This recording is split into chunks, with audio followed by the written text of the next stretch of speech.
Aleluias, Tu és bom, Senhor. Aleluias. Que Tu fale conosco nessa noite, Senhor. Aleluias, aleluias. Santo, Senhor, santo Tu és. Santo Tu és, Senhor. Glorificamos o Teu nome, Senhor. Te engrandecemos, Deus. Aleluias, aleluias, Senhor. Tu és bom. Aleluias. Querido, você não está aqui nessa noite à toa. O Senhor marcou um encontro contigo nessa noite. E normalmente, querido, quando a gente se encontra com o Senhor, a gente não fica da mesma maneira. A gente não sai da mesma maneira. E eu creio que não sairemos daqui da mesma maneira. Amém? Amados, nós vamos passar para a palavra. E eu oro para que o Senhor manifeste o querer dEle, que Ele fale aos nossos corações. Cremos nisso. Creio totalmente nisso. Né, Bruna? A Bruna me fez o convite. E eu já estive nos outros Fahrenheit, né? E ela me mandou uma mensagem. Eu falei para Deus, eu falei, não, Senhor, Fahrenheit? Eu não falei assim, né? Não, Deus. Eu falei, Senhor, é muita responsabilidade. Se for eu, Senhor, move aí, faz o teu querer. E quando a Bruna falou, ela falou assim, Livinha, Deus me falou que é você. E em nenhum momento eu duvidei. Só que falei, eu preciso orar. E um dia Deus me deu resposta e o Senhor falou, Lívia, vai ser você e você vai falar para a Bruna. Que quando eu confirmar para ela, é para ela crer. Então, queridos, eu acho que desde a escolha, de tudo, Deus já começou a trabalhar. Começou a trabalhar na gente. E eu creio que vai se estender não só até hoje. Não só por uma noite de fogo, mas por todos os dias da nossa vida. Amém? Queridos, eu acho muito interessante esse tema, fogo. Porque eu sou professora e aí eu dou aula de história também. E pensar no fogo, o fogo ele foi um marco muito importante para a sociedade. O fogo, queridos, na época dos primatas, ele marcou um período chamado Neolítico. Paleolítico. Se você for estudar sobre esse período, vai estar lá. O principal marco foi a descoberta do fogo. E aqueles povos antigos, eles usavam o fogo para várias coisas. Quando eles descobriram o fogo, eles começaram a se aquecer nas noites frias. Quando eles descobriram o fogo, eles começaram a preparar o alimento. Eles espantavam os animais de grande porte, porque eles viviam à solta. E eles espantavam esses animais porque o fogo iluminava ali e assustava. E eu penso, queridos, que o fogo na nossa vida também é um marco.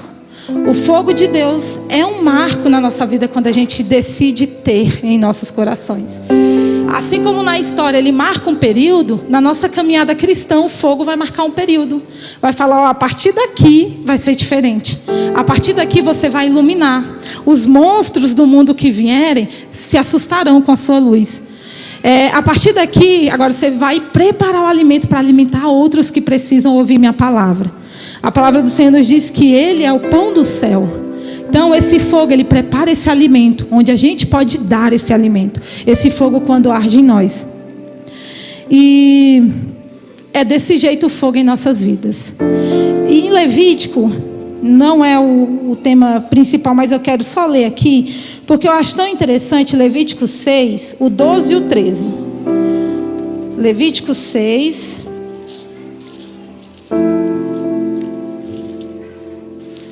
O 12 vai dizer assim, o fogo, pois, sobre o altar, arderá nele, não se apagará, mas o sacerdote acenderá lenha nele cada manhã. Repita, cada manhã. E sobre ele porá em ordem o holocausto, e sobre ele queimará a gordura das ofertas pacíficas. O fogo arderá continuamente sobre o altar, não se apagará. Queridos, é isso que o Senhor tem para a gente. Antes tinha o lugar santo onde se sacrificava holocaustos ao Senhor. Hoje nós somos esse templo, o nosso coração é esse altar. E esse fogo ele tem que arder, tem que estar aceso continuamente. Mas eu acho tão interessante porque no 12 fala: mas o sacerdote toda manhã colocará a lenha. Esse é o segredo para o fogo se manter aceso. Não é, queridos, mas no domingo à noite nós vamos para a igreja e o fogo se manterá. Mas numa conferência Fire Jovem, né? Fire Night, colocaremos lenha e não se apagará. Não é só nesses momentos. Não é só numa quarta noite. Não é só num dia de conferência. Não é só em um domingo. É todas as manhãs. Olha que responsabilidade nós temos. Para o fogo em nossos corações se manter aceso, meu querido. Todas as manhãs a gente tem que trazer a lenha para que queime. Trazer a lenha a acender e deixar com que queime. E Fire Night é noite do fogo. Mas eu quero te dizer que sobre nossas vidas o Senhor quer Fire Day. Todos os dias. Fire Morning, Fire Afternoon. É manhã, é tarde, é noite. O Senhor quer sobre nossas vidas esse fogo. Amém? Então que todos os dias que a gente não deixe para trazer lenha somente quando tiver um encontro com Deus. Que a gente não deixe para trazer lenha somente em uma conferência como essa. Que todas as manhãs a gente traga a lenha aos nossos corações para que o fogo do Senhor arda. Amém? Queridos, vamos abrir em Mateus 19.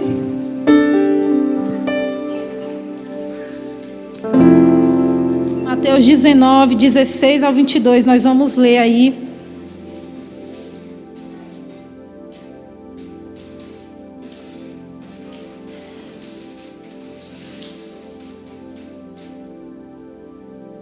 Mateus 19, do 16 ao 22.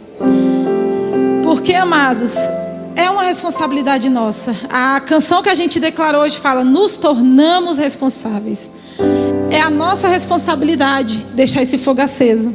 Mas na nossa caminhada, nós corremos tanto risco de deixar esse fogo se apagar. E, amados, entenda que quando a gente traz aqui uma palavra, o Senhor fala muito ao coração de quem vai pregar primeiro. E como o Senhor falou comigo, quantas vezes no dia a dia, eu sou convertida há 13 anos, e nesses 13 anos, quantas vezes a gente esquece de colocar a lenha. A gente tem que tomar esse cuidado para não deixar o fogo se apagar. Para ser a geração que o fogo arde todos os dias. A palavra do Senhor vai nos dizer em Mateus 19, a partir do 16. Eu vou ler essa passagem porque eu acho que esse jovem ele traz ensinamentos muito ricos sobre isso. Sobre um jovem que seguiu os mandamentos, mas que o fogo não ardia.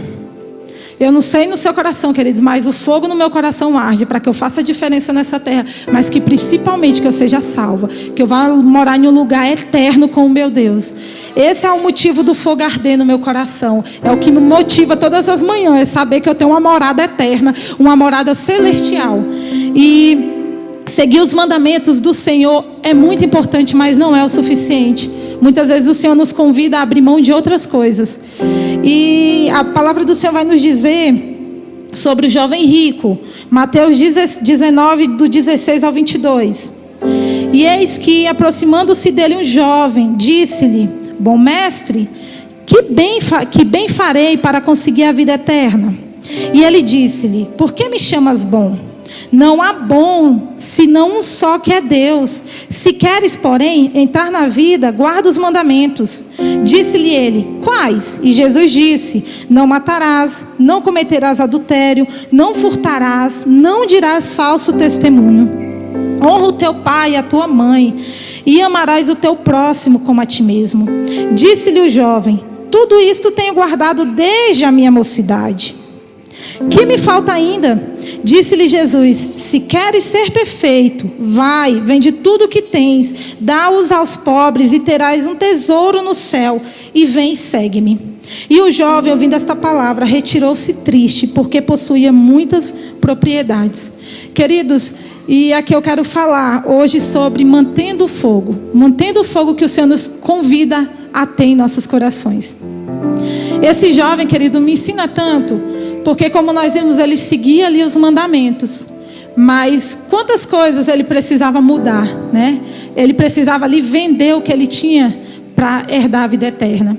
E alguns ensinamentos que eu tiro da vida desse jovem, o versículo 16 e 17, Nós lemos aqui, vê que ele se achega ao Senhor, chamando ele de bom, né? Bom mestre, e é como se Jesus estivesse repreendendo ele. Olha, não há um só bom, senão o Deus que está no céu. E eu aprendo com essa situação, querido, que não é muitas vezes a maneira que nós declaramos ao Senhor, né? Não é vir a um culto e dizer: Deus maravilhoso, ó Deus criador dos céus e da terra. Se a nossa boca declarar palavras que não condiz com o nosso coração, isso significa que a gente não está ardendo esse fogo que o Senhor nos convida a arder. Queridos, a nossa boca, ela tem que declarar: Jesus, ele era Deus. Eu imagino ele olhando no fundo dos olhos daquele jovem falando: por que tu me chamas bom? É como se Jesus estivesse dizendo: você está declarando com a boca, mas eu conheço o teu coração. Amados, para o fogo arder em nossos corações, não é só os nossos lábios que têm que declarar. As nossas atitudes têm que reconhecer esse Deus como bom, esse Deus como poderoso. Jesus, ele era de fato bom, mas naquele momento ele queria repreender aquele jovem. Então que a gente entenda que ao vir para esse culto, o nosso declarar tem que condizer com o nosso coração, condizer com as coisas que estão no nosso coração. Em tudo, amados, no louvor que a gente declara. Se a gente não é responsável, que a gente não declare, nos tornamos responsáveis, o fogo não vai se apagar. Declare se de fato você vive isso em seu coração. Busque viver isso em seu coração. Que os nossos lábios declarem com sinceridade quem é Deus, para que esse fogo arda continuamente. Amém? Essa é uma maneira da gente estar trazendo lenha ao altar toda manhã, declarando verdades que a gente crê em nós. O Senhor, ele ama a sinceridade. Ama, amados, porque ele é sincero. Ele é puro, ele é verdadeiro. Se você tem dificuldade, não declara o que você não acredita. Fala para o Senhor: Deus, olha, eu estou com raiva do Senhor. Fala a verdade: Deus, estou magoada contigo por causa disso. O Senhor, ele quer a sua sinceridade. Ele quer ouvir da tua boca o que está no teu coração. Do versículo 18 ao 21, amados, vai nos falar sobre, vamos lá, do 18 ao 21. E eu quero te dizer que o Senhor, ele se preocupa com o que você declara. A Bíblia nos diz que Jesus certa vez estava andando e um cego chama ele: filho de Davi, tem misericórdia de mim. E naquele momento ele para, porque aquele cego declarava o que ele cria no coração dele. Só reconhecia que era filho de Davi quem acreditasse que Jesus era o Messias. Os fariseus todos diziam que ele não era, né? Que ele só era mais um bagunçador, nem sei se existe essa palavra, mas que ele só vinha para agitar, um agitador. Mas aquele cego que nem via com os olhos normais declarou: filho de Davi, tem misericórdia de mim. Ele declarou o que estava no coração, e isso chamou a atenção do Pai. Isso chamou a atenção de Jesus. Outro ensinamento, queridos, que eu tiro aqui desse jovem é o versículo 18 ao 21, que diz: disse-lhe eles: quais? E Jesus disse: não matarás, não cometerás adultério, não furtarás, não dirás falso testemunho, honra o teu pai e tua mãe, e amarás o teu próximo como a ti mesmo.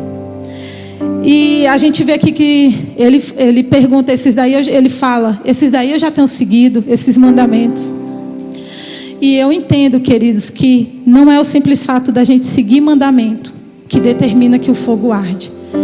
Entendo que seguir mandamento é muito importante, mas se isso não for o principal, se a gente só seguir por seguir, nós somos só mais um. Nós não ardemos esse fogo que o Senhor nos convida a arder.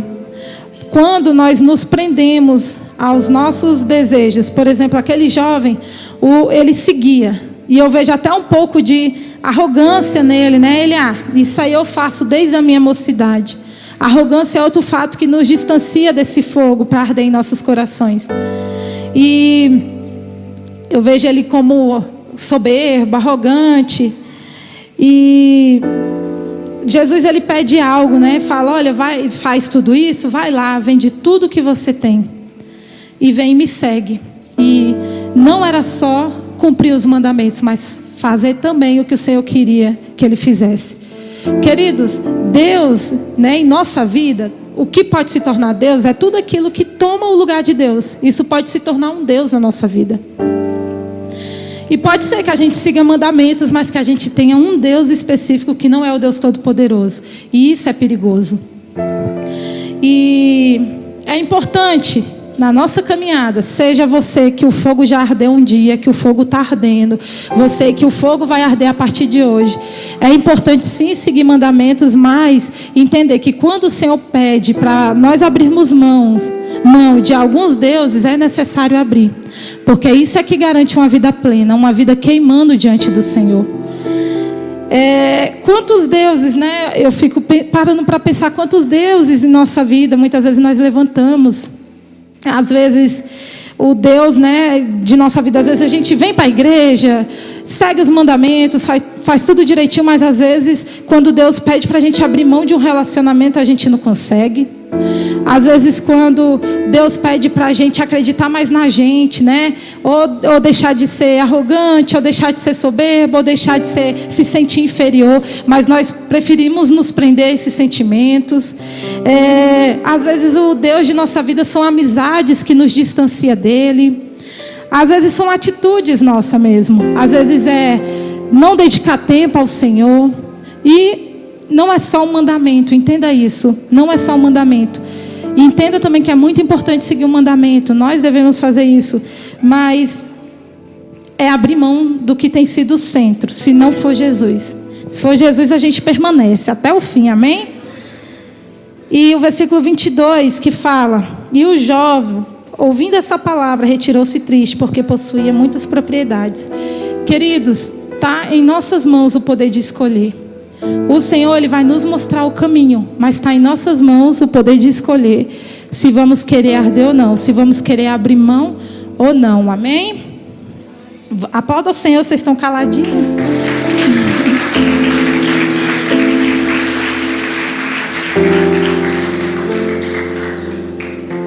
Agora eu vou te convidar a ir lá em Samuel, 1 Samuel.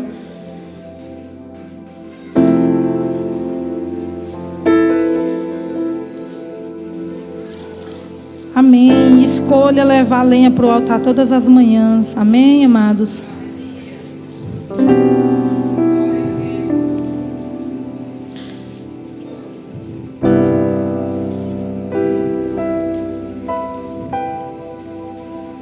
Aleluias. 1 Samuel 16. Aleluia, aleluia, Senhor, Tu és bom.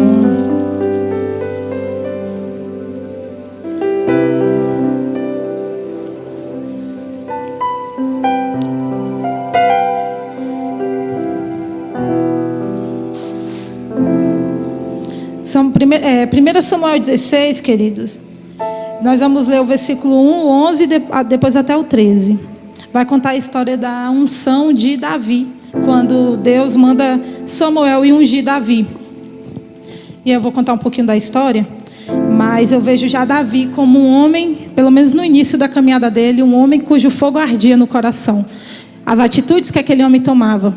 1 Samuel 1 diz, 16:1. Então disse-lhe o Senhor a Samuel: até quando terás dó de Saul, havendo eu o rejeitado, para que não reine sobre Israel? Enche o teu vaso de azeite e vem.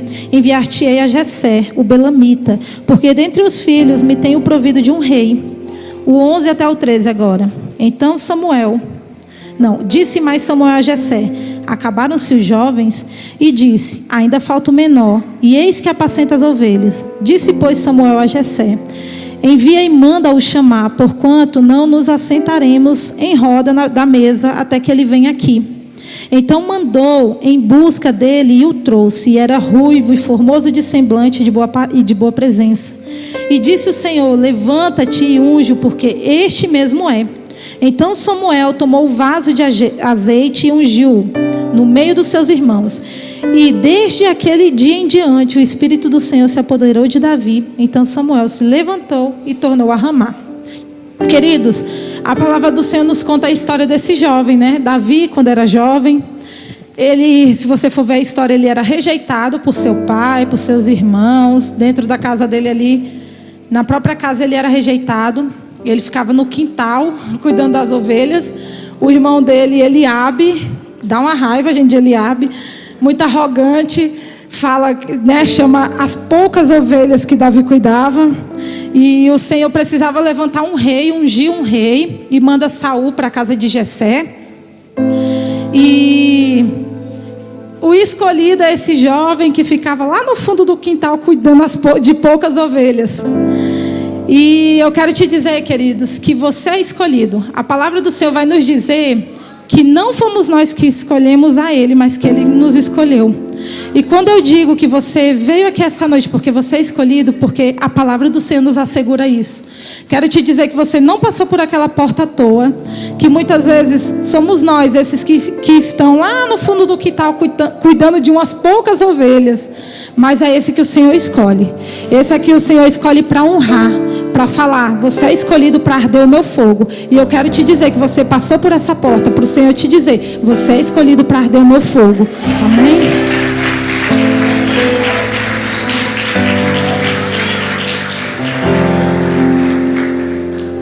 Queridos, e eu gosto muito do início da história de Davi, porque Davi, né, a Bíblia diz que era bonitinho e tudo, cuidava de ovelhas, e aí Deus vai ungir, vai lá na casa manda Samuel ir na casa de Jessé para ungir um rei, e para vocês verem o tanto que Davi ele era desprezado.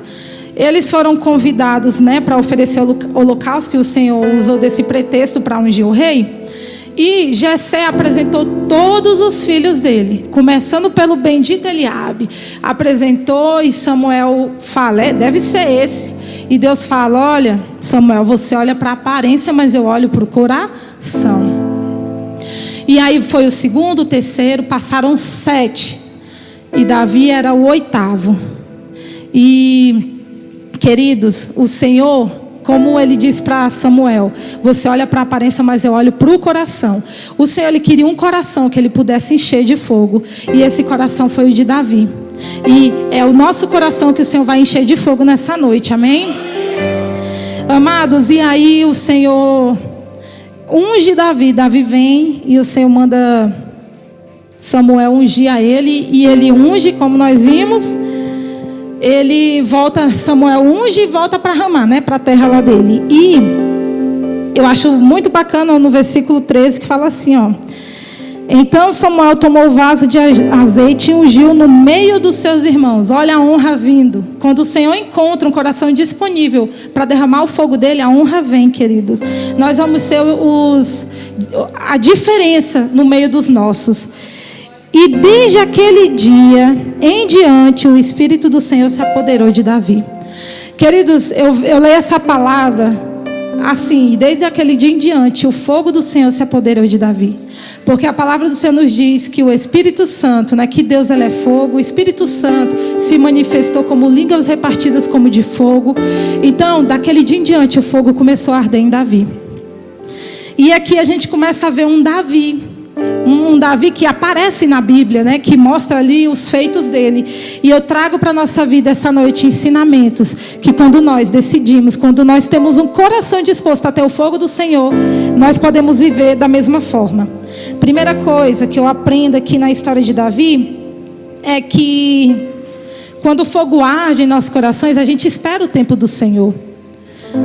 O fato, queridos, a gente viver uma mudança no Senhor, da gente viver um fogo, a gente quer sim que outras pessoas vivam esse fogo. Mas tudo não pode ser nem com muita intensidade, nem de menos. Tudo tem que ter um equilíbrio. E Davi, eu vejo que ele tinha esse equilíbrio. A palavra do Senhor vai nos dizer que quando ele unge, Samuel unge, ele volta e torna para Ramá. Queridos, eu fico me colocando no lugar de Davi. Se eu fosse desprezada pelo meu pai e pelos meus irmãos, alguém viesse me ungir rainha, meu irmão já ia sair era falando, cadê o meu palácio? Cadê a minha coroa e cadê meu trono?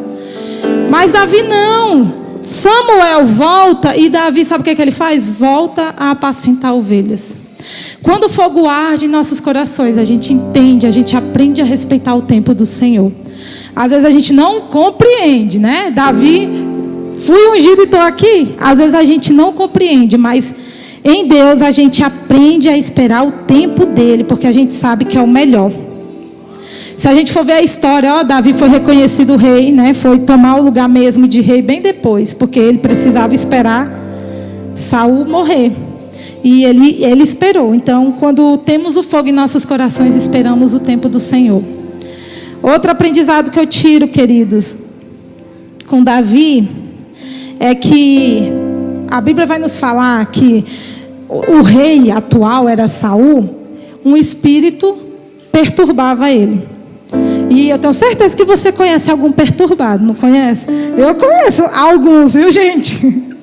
E o Senhor chamou, Samuel, ele chamou a Davi para acalmar. Porque ele descobriu que Davi tocava ali a harpa e ele foi convidado a acalmar a Saul. E amados, quando a gente é cheio do Espírito Santo de Deus, nós somos chamados a acalmar muitos perturbados que cruzam o nosso caminho.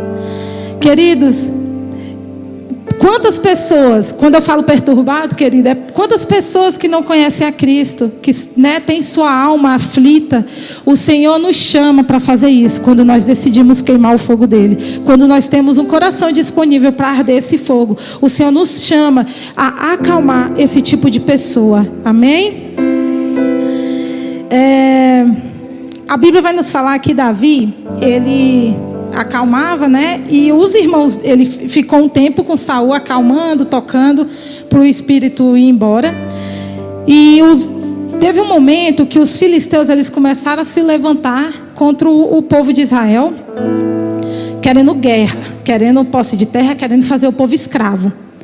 E então o povo teve que ir para a guerra. E os irmãos de Davi, todos eles foram, ou os 3 primeiros eu não lembro, os 3 mais velhos, eles foram para a guerra. E Davi, o pai dele falou, o Jessé chamou Davi e falou: Davi, leve isso aqui para os seus irmãos e aproveita, se eu não me engano era alimento, leve esses alimentos lá na guerra para os seus irmãos, mas aproveita para ver como eles estão. Davi foi tipo para levar o alimento e para espiar. Gente, e quando ele chega lá, Eliabe, o abençoado, o irmão mais velho, viu Davi, gente, viu aquela muvuca toda da guerra, viu um gigante que ele chama de incircunciso filisteu. Quando você estiver bravo, viu, não xingue, chame a pessoa de incircunciso filisteia. Gente, ele chama aquele homem de incircunciso filisteu, ele fica muito bravo, ele vê ali toda Golias, né, afrontando o Deus vivo. E o irmão dele mais velho vê e ofende tanto ele, sabe? Fala tantas palavras negativas para Davi. Deixa eu ver se eu encontro aqui.